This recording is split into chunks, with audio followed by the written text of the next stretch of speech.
Okay, this is Crazy Sean 370, and I'm making an interview with my grandfather, and it's about politics. So, here we go. Not my normal stuff, but here we go. So, what do you think about the president, Obama?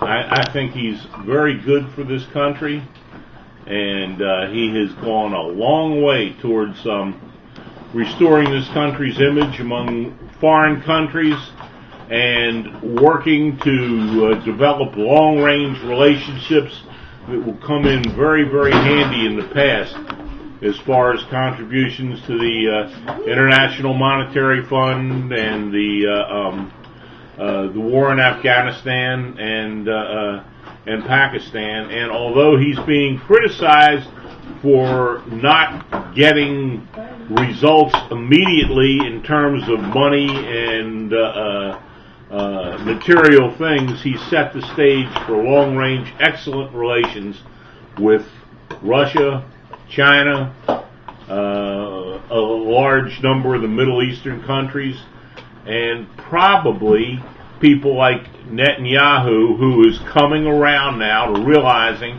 there needs to be a two-state solution, and it's unavoidable. It's a thing that's going to happen. So, hi, Mr. Susser. Please. This is Storm Jones here. And what do you think of Obama's critics, namely Rush Limbaugh? What do you think of some of his biting comments, like he wants Obama to fail? Do you feel that that is an appropriate comment? It's not so important whether I feel it's an appropriate comment. My main feelings are hurrah for Rush Limbaugh. There is no one that does more for the state of the Democratic Party than Rush Limbaugh standing out as the major representative for the conservatives in the Republican Party. As long as he is the guiding light of the party, they will never, ever change their philosophy and their ideas and become more moderate, because they kowtow to Limbaugh. They're scared to death of him. They may criticize him, and then they'll backtrack on their words and let them know how sorry they are for ever having said anything nasty. So Limbaugh is the face and the voice of the party, and right now, as they go, so goes the Republican Party, including their leaders like Boner and Cantor and Mitch McConnell. All right, and another that's question. Excellent. Not trying to interrupt you here, but we have to keep within the parameters. Would you be interested in debating Rush Limbaugh, or would that be intimidating to you due to his great intellect? It seems some people really like Mr. Limbaugh. Would you debate him? I would debate him because I have nothing to lose. I'm not running for office.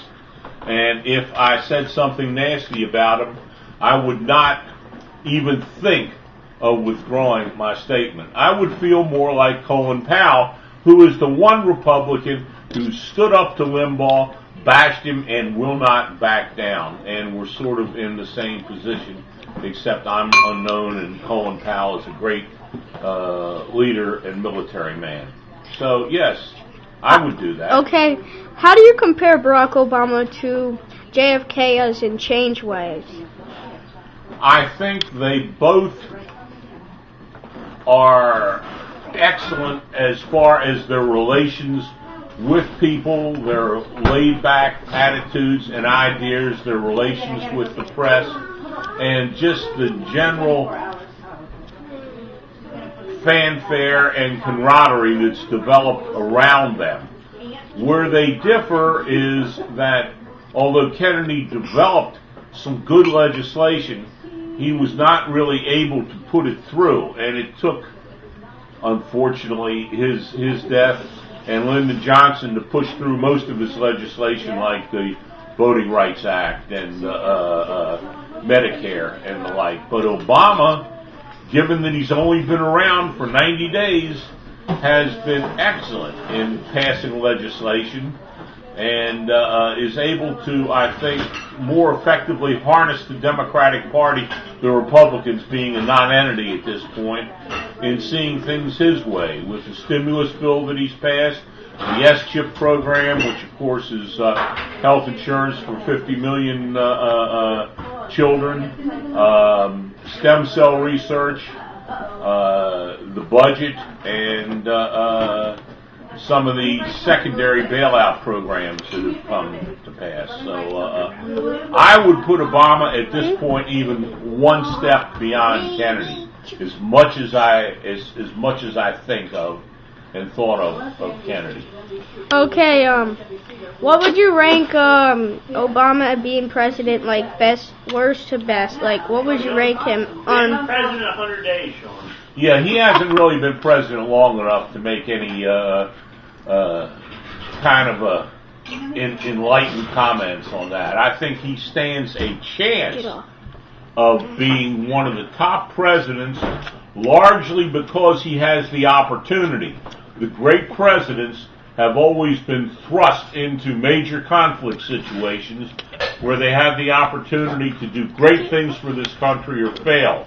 Washington, Lincoln, Roosevelt, and Obama's in this situation with one of the worst economies we've had since the Depression, fighting 3 wars.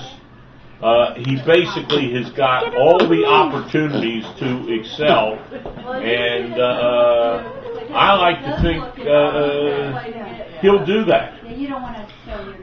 Okay, so closing my interview, how do you think Obama's made the impact after Bush being president? Well, he's reversed a lot of the horrible things that Bush did during these 8 years that so demeaned this country. Like announced, there will be no more torture. We will close Guantanamo Bay. We will have unlimited stem cell research. We will have health insurance for children. And, of course, his major programs for 010, which are included in the budget, like health insurance for all, which Bush never even attempted to do, climate control and emissions, again, which Bush never really took a serious stab on, and education, which Bush did nothing more than just No Child Left Behind Act, which was good as far as it went, except it put too much emphasis on testing. Those 3 things, I think, would label Obama, if he's able to get those passed this year, those 3 types of legislation, as a terrific president, and having firmly set aside the Bush 8 years of negativity. Okay. Thank you very much for the interview, and the people, I hope, will like your video on YouTube. And thank you for the opportunity of being on your show. Okay, bye.